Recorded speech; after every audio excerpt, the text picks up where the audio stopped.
Halo, selamat datang di channel Ayo Les. Channel ini menyediakan berbagai macam materi pelajaran, soal dan pembahasan, serta beberapa eksperimen sains. Assalamualaikum warahmatullahi wabarakatuh. Salam sejahtera untuk kita semua. Jumpa lagi dengan saya Kak Khairul di channel Ayo Les. Pada kesempatan kali ini kita akan membahas materi soal penilaian tengah semester untuk materi di sini IPS ya, tahun pelajaran 2021-2022. Adik-adik jangan khawatir, soal ini bisa dipakai di SMP seluruh Indonesia karena soal ini diambil dari Bank Soal Nasional yang diaju dan dipakai oleh banyak sekolah di seluruh Indonesia.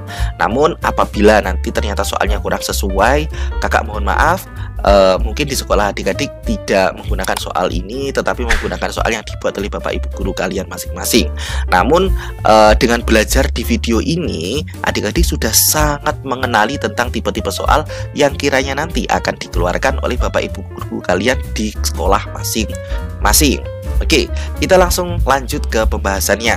Pada kesempatan kali ini kita akan membahas untuk soal IPS, Ilmu Pengetahuan Sosial tingkat SMP kelas 7 semester ke-6. Oke, namun bagi adik-adik yang belum klik like, komen, dan subscribe, silahkan bisa dilakukan terlebih dahulu supaya tidak ketinggalan materi selanjutnya. Serta apabila adik-adik menginginkan pembahasan di materi lain, silahkan langsung tuliskan di kolom komentar. Secepat mungkin akan kakak berikan pembahasannya. Baiklah, kita langsung mulai ke pembahasannya. Soal nomor 1. Ketidakseimbangan antara kebutuhan yang terus meningkat dan ketersediaan alat pemuas kebutuhan yang terbatas di sekitar kita mengakibatkan adanya titik-titik. A. Tindakan ekonomi? Bukan. B. Masalah ekonomi? Ya, ini jawabannya. C. Kesenjangan sosial? Ini bukan, tidak ada hubungannya. Kehidupan sosial? Ini juga bukan. Oke ya adik-adik, ini jawabannya. Silakan kalau adik-adik perlu mencatat istilah-istilahnya, apa itu masalah ekonomi dan sebagainya, silahkan dicatat. Siapkan buku catatannya, catat poin pentingnya, ataupun catat kunci jawabannya juga boleh. Kita lanjut ke soal nomor 2. Nah, kalau bertemu dengan soal yang bersifat uraian seperti ini, silahkan baca dulu soalnya supaya adik-adik tidak membuang waktu ketika ujian. Perilaku terpuji berupa sikap mensyukuri akan terpenuhinya kebutuhan sehari-hari ditunjukkan dengan pernyataan nomor titik-titik A1 dan 2, B1 dan 3. Oke, kita baca pernyataannya. Ingat kata kuncinya, perilaku terpuji yang berupa sikap mensyukuri akan terpenuhi kebutuhan sehari-hari. A. Menumpuk bahan konsumsi setiap bulan. Tidak ya, ini tidak mensyukuri ini. 2. Membuat skala prioritas kebutuhan. Ya, ini benar. Membeli barang sesuai kebutuhan. Ya. Membeli kebutuhan sebanyak mungkin saat diskon. Ini tidak. Oke, jawabannya 2 dan 3. Apakah ada? Ya, C jawabannya. 2 dan 3. Oke, kita lanjut ke soal nomor 3. Kebutuhan primer bagi seorang pelajar ditunjukkan oleh tabel nomor titik-titik. Ingat, kebutuhan primer itu adalah kebutuhan pokok yang harus dipenuhi oleh yang harus dimiliki oleh setiap pelajar. Nah, opsinya 1, 2, 3, dan 4. 1. Buku, alat tulis, dan seragam. Ya, ini primer. Motor itu tidak. Aksesoris, tas, pakaian tidak. Perhiasan tidak. Jawabannya 1. Apa berarti A? Oke, ada jawabannya. Kita lanjut ke soal nomor 4. Nah, ini ketika menemukan soal bacaan seperti ini, adik-adik juga sama, langsung baca soalnya. Kegiatan yang dilakukan oleh Sasmita dengan tujuan membuat jiwa tenang, aman, dan tenang merupakan kebutuhan titik-titik. A. Sekarang. B. Masa yang akan datang. C. Jasmani ataupun D. Rohani. Jawabannya paling tepat apa adik-adik? Yang dilakukan Jasmani dengan tujuan membuat jiwa senang. Jiwa itu adalah rohani. Ya, mudah kan? Jadi adik-adik tanpa membaca soalnya itu sudah ketahuan, karena di sini sudah membahas tentang tujuan membuat jiwa tenang. Itu berarti kebutuhan rohani. Nah, oke ya, mudah bukan? Nah, kita lanjut ke soal nomor 5. Nah, soalnya, dari ilustrasi di atas, barang setengah jadi ialah titik-titik. Nah, kalau seperti ini kita coba baca sekilas. Bayu seorang pengusaha konveksi pakaian kerja. Hasil produksinya berupa jas, gaun, dan kemeja, celana, dan rok. Oke. Dalam memproduksi, Bayu menjalin hubungan dengan pabrik tekstil untuk mendapatkan kain sebagai bahan baku usahanya. Oke, bahan baku usahanya. Bayu mendirikan usaha konveksi di daerah dekat pabrik tekstil untuk menghemat biaya dalam mendapatkan bahan baku. Kegiatan ini mampu menyerap tenaga kerja dan mampu memenuhi kebutuhan masyarakat. Dari ilustrasi tersebut, barang setengah jadi. Barang setengah jadinya apa diketik? Ya, jawaban barang setengah jadinya adalah kain. Jas, gaun, dan kemeja ini adalah barang jadi produk yang dihasilkan oleh perusahaan Bayu. Oke ya, paham adik-adik? Kita lanjut ke soal nomor 6. Suatu kegiatan manusia yang bertujuan untuk memenuhi kebutuhan hidupnya disebut dengan titik-titik. Nah, ini tujuan, bertujuan untuk memenuhi kebutuhan hidupnya. Nah, ini apa? Ya, yaitu tindakan. Tindakan ekonomi, prinsip bukan, motif bukan, bukan, ilmu juga bukan. Oke, kita lanjut ke soal nomor 7. Berikut ini contoh dari motif ekonomi. Berbuat sosial ialah titik-titik. Nah, kita scroll dulu. A. Andani menggunakan motor ke tempat kerja untuk menghemat pengeluaran bensin. Bukan ya. Nah, B. Erni menyumbangkan buku untuk sekolah dengan tujuan menumbuhkan minat baca pada siswa. Motif ekonomi, berbuat sosial. Ya, jawabannya adalah yang B. C. Rizky agen beras. Nah, ini untuk keuntungannya saja, bukan. Soraya semangat belajar. Nah, ini juga bukan. Oke, jawabannya paling tepat adalah yang B. Soal nomor 8. Suatu tindakan yang penuh pertimbangan sehingga pengorbanan yang kita lakukan mendapatkan hasil yang maksimal merupakan pengertian dari titik-titik ekonomi. A. Tindakan, B. Motif, C. Prinsip, ataupun D. Ilmu. Kira-kira apa adik-adik jawabannya? Ya, jawabannya adalah C. Prinsip. Ini adalah jenis pengertian dari prinsip ekonomi. Nomor 9. Kegiatan menghasilkan atau menambah nilai guna suatu barang disebut titik-titik. A. Kegiatan ekonomi, bukan. B. Produksi, jawabannya. Distribusi ini penyaluran, bukan. Konsumsi itu menggunakan, ini bukan. Oke, jawabannya adalah produksi. Kita lanjut ke soal nomor 10. Perhatikan pernyataan berikut. 1. Faktor alam, 2. Faktor tenaga kerja, 3. Faktor modal, 4. Faktor kewirausahaan. Faktor produksi asli ditunjukkan pernyataan nomor titik-titik. Ingat, faktor produksi yang asli ataupun faktor produksi utama itu ditunjukkan oleh nomor berapa adik-adik? A. Faktor alam. Ya, ini jawabannya. Faktor tenaga kerja ini ya. Faktor modal ini tidak. Faktor wirausaha ini tidak. Oke, 1 dan 2 apakah ada? Oh ya, ada. Jawabannya adalah yang A, 1 dan 2.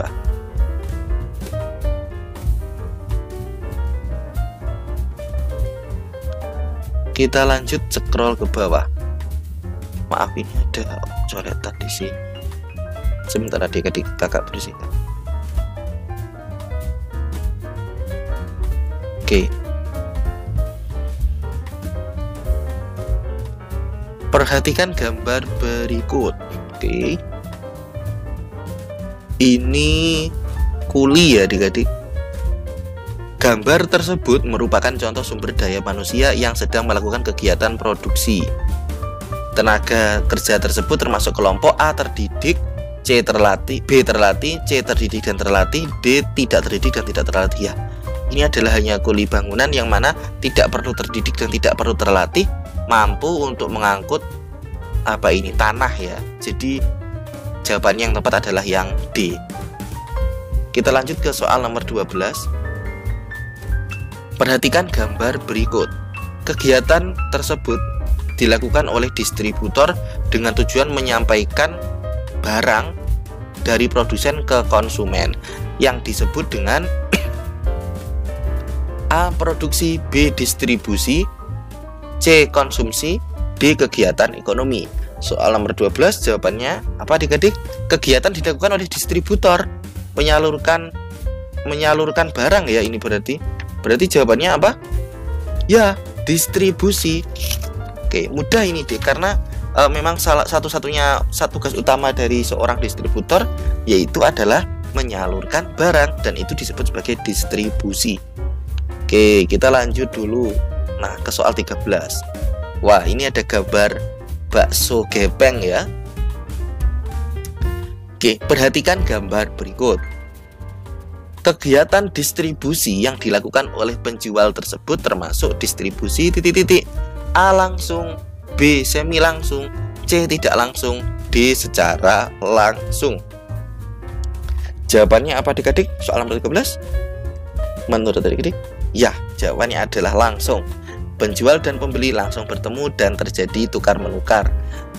Pembelian, uang ditukar dengan bakso, jual beli terjadi. Jadi itu disebut sebagai distribusi secara langsung.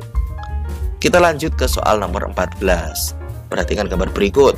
Pernyataan yang tepat pada gambar berkaitan dengan materi kegiatan ekonomi ialah A. Siswa sedang melakukan kegiatan memproduksi laptop. Tidak ya. B. Pembelajaran yang dilakukan ialah pembahasan tentang distribusi. Bukan. C. Kegiatan belajar di sekolah yang dilakukan siswa merupakan kegiatan mengkonsumsi jasa. Ya. Kegiatan belajar di sekolah dilakukan oleh siswa merupakan kegiatan mengkonsumsi jasa. Jasanya apa? Jasa pendidikan. Oke ya, paham adik-adik? Jadi siswa ketika di sekolah itu adalah sebagai konsumen dari sebuah jasa. Jasanya adalah jasa pendidikan di sekolah. Jadi jawaban yang paling tepat adalah yang C. Kita lanjut ke soal selanjutnya. Soal nomor 15. Nah, ketika bertemu dengan seperti ini, baca dulu soalnya. Contoh konsumsi rumah tangga perusahaan ditunjukkan pernyataan nomor A. Membeli bahan baku. Ya, ini merupakan konsumsi. Membayar gaji karyawan, konsumsi perusahaan. D. Membangun jalan raya, ini bukan. Membayar listrik untuk rumah, ini bukan. 1 dan 2, apakah ada? Ya, jawabannya yang A. Soal nomor 16. Jumlah barang atau jasa yang ingin dibeli oleh masyarakat dengan berbagai tingkat harga dan waktu tertentu disebut jumlah barang yang ingin dibeli. A. Permintaan, B. Penawaran, C. Perekonomian, D. Harga. Apa? Jelas ya, kalau itu adalah sebuah permintaan. Penawaran bukan, perekonomian bukan, harga juga bukan. Kita lanjut ke soal nomor 17. Faktor harga barang seperti contoh tersebut biasanya akan mempengaruhi permintaan, yaitu Nah, di sini kita baca dulu nih soalnya. Ibu Andani berbelanja di pasar. Ia melihat banyak sekali pedagang buah menjual mangga. Mangga adalah buah kesukaan anaknya. Ia teringat harga mangga pada bulan sebelumnya adalah 30.000 per kilo. Namun sekarang harga per kilonya 10.000. Ternyata bulan ini ialah musim mangga berbuah. Maka wajar apabila persediaan mangga melimpah. Nah, ingat pertanyaannya lagi, kan ini berarti turun nih ya, dari 30.000 menjadi 10.000. Faktor harga barang seperti contoh tersebut biasanya akan mempengaruhi permintaan, yaitu permintaan akan mangga meningkat dikarenakan harga turun. Gimana adik-adik kalau ini? Ya, ini jawabannya. Karena harganya turun, maka permintaannya itu makin banyak dan juga barangnya itu juga banyak. Jadi jawaban yang paling tepat adalah yang A. permintaan mangga akan turun? Tidaklah, wong harganya turun kok. Enggak. C, penawaran akan mangga turun karena harga turun. Ini tidak. D, tidak. Kembali lagi, jawabannya adalah yang A. Kita lanjut ke soal nomor 18. Perhatikan deskripsi berikut. Kita baca soalnya. Dari deskripsi tersebut, faktor yang mempengaruhi permintaan barang dan jasa ialah kita baca dulu soalnya. Pandemi COVID-19 mempengaruhi kehidupan ekonomi masyarakat. Akibat pandemi, banyak karyawan yang terpaksa diberhentikan karena perusahaan tidak beroperasi. Hal ini tentu dapat mempengaruhi permintaan masyarakat akan barang dan jasa. Dari deskripsi tersebut, faktor yang mempengaruhi permintaan barang dan jasa ialah A. Harga barang. Ini tidak. Jawabannya adalah B. Karena banyak yang diberhentikan, maka pendapatan masyarakat itu juga akan berkurang ataupun akan turun, sehingga akan mempengaruhi permintaan masyarakat akan barang dan jasa. Jadi adik-adik bisa dipahami ya, ketika banyak karyawan yang di PHK selama COVID, maka karyawan itu tidak punya penghasilan, sehingga ketika tidak punya penghasilan atau pendapatan, maka akan mempengaruhi kebutuhan yang mereka bisa beli. Oke, jadi jawabannya adalah yang B. Kita lanjut ke soal nomor 19.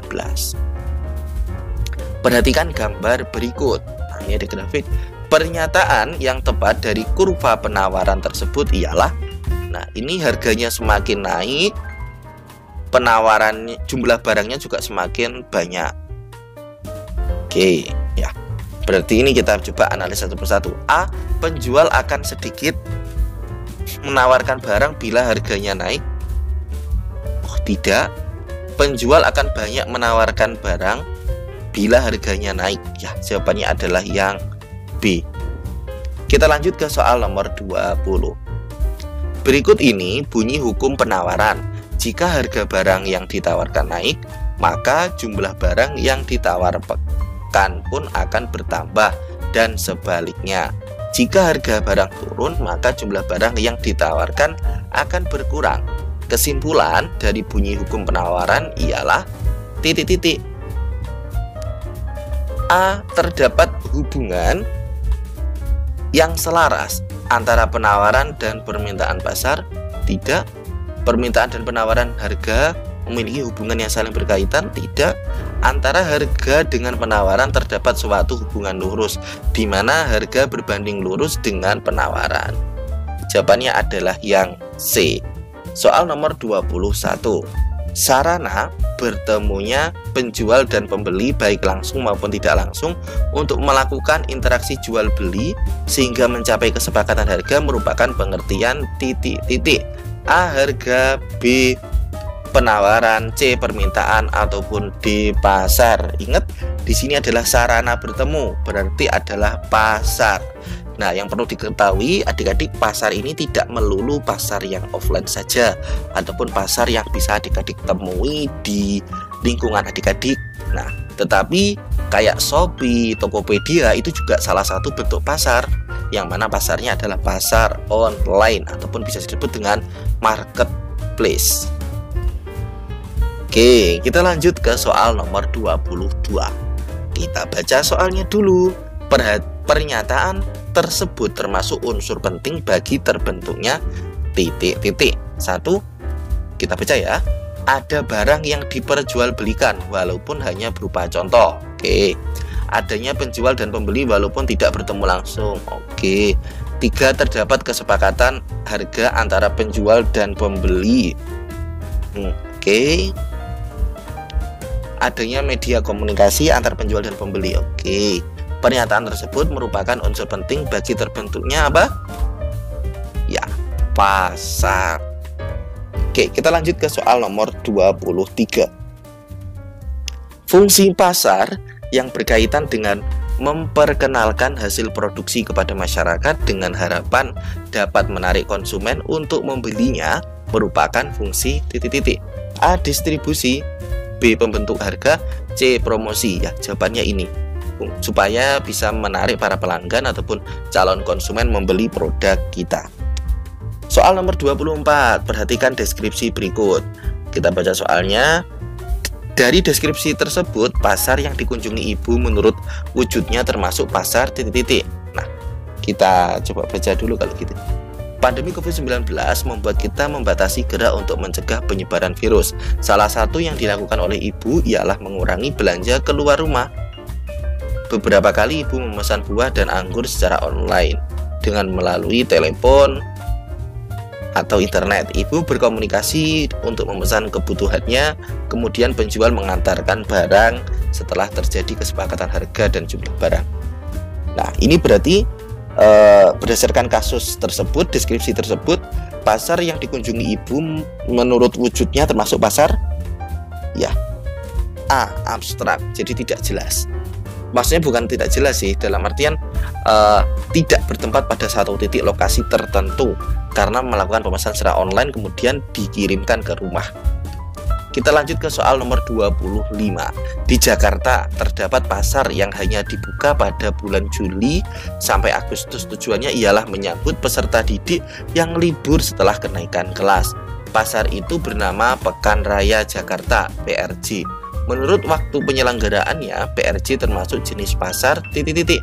A. harian, B. bulanan, C. mingguan, ataupun D. tahunan. Ingat tadi siklusnya adalah setahun, dibuka hanya bulan Juli sampai Agustus. Berarti itu adalah siklusnya tahunan, 1 tahun sekali. Jawaban yang paling tepat adalah yang D. Kita lanjut ke soal nomor 26. Jenis barang yang diperjualbelikan di pasar barang konsumsi ditunjukkan tabel nomor titik-titik A1, B2, C3, ataupun D4. Nah, ingat jenis barang yang diperjualbelikan di pasar barang konsumsi. Oke, nomor 1, sayur, beras, dan buah-buahan. Ya, konsumsi. Mesin produksi ini bukan konsumsi, tenaga bukan, pakaian bukan. Jawabannya yang 1, A. Kita lanjut ke soal nomor 27. Pasar persaingan tidak sempurna ialah titik-titik. A. Penjual dan pembeli tidak memiliki kebebasan dalam menentukan harga karena harga ditentukan oleh kekuatan pasar. Bukan. B. Penjual dan pembeli memiliki kebebasan menentukan harga dan jumlah barang yang diperjualbelikan. Ya, ini jawabannya. Ini adalah pengertian dari pasar persaingan tidak sempurna. Kita lanjut ke soal nomor 28. Harga pasar disebut juga dengan harga keseimbangan karena titik-titik. A. Harga dan jumlah barang suatu ditentukan oleh kekuatan pasar. Ini tidak. B. Terjadi interaksi antara penjual dan pembeli yang tidak melakukan transaksi jual beli barang ataupun jasa. Bukan. C. Pasar merupakan tempat terjadinya interaksi antara penjual dan pembeli sehingga fungsi pasar dapat terjaga. Ini bukan. D. Pada harga tersebut ada keseimbangan antara jumlah barang yang ditawarkan dan jumlah barang yang diminta. Ya, ini jawabannya yang D. Kita lanjut ke soal nomor 29. Berikut ini contoh pasar menurut luas jaringan distribusinya ialah titik-titik. A. Pasar harian dan mingguan. Ini bukan. B. Pasar konkret dan abstrak. Ini bukan. Pasar barang konsumsi. Bukan. D. Pasar setempat dan nasional menurut luas jaringan distribusinya. Ya, jawabannya yang D. Kita lanjut ke soal nomor 30. Terbentuknya harga pasar biasanya didahului dengan kegiatan A. Berinteraksi sosial, B. Wawancara pedagang, C. Tawar-menawar, D. Jual beli. Ya, jawabannya adalah yang C. Tawar-menawar supaya bisa terbentuk harga pasar. Oke, sudah selesai adik-adik soal nomor 1 sampai soal nomor 30. Selesai dalam waktu 25 menit. Bagi adik-adik yang belum atau yang belum mencatat secara lengkap, silahkan ditulis lagi, diulang lagi videonya, dan jangan lupa untuk di-share ke teman-temannya supaya lebih banyak lagi teman-teman yang mendapatkan manfaat dari video kakak. Baiklah, cukup sekian sepertinya pembahasan kita pada kesempatan kali ini. Ada kurang lebihnya mohon maaf yang sebesar-besarnya. Apabila ada request materi atau pembahasan, silahkan kok tulis di kolom komentar. Nanti akan kakak berikan pembahasan secepat mungkin yang bisa kakak lakukan. Baiklah, terima kasih dari kakak. Kakak akhiri akhir kalam. Wassalamualaikum warahmatullahi wabarakatuh. Selamat belajar semuanya. Semoga bisa sukses di PTS-nya, penilaian tengah semester. Sekian, terima kasih.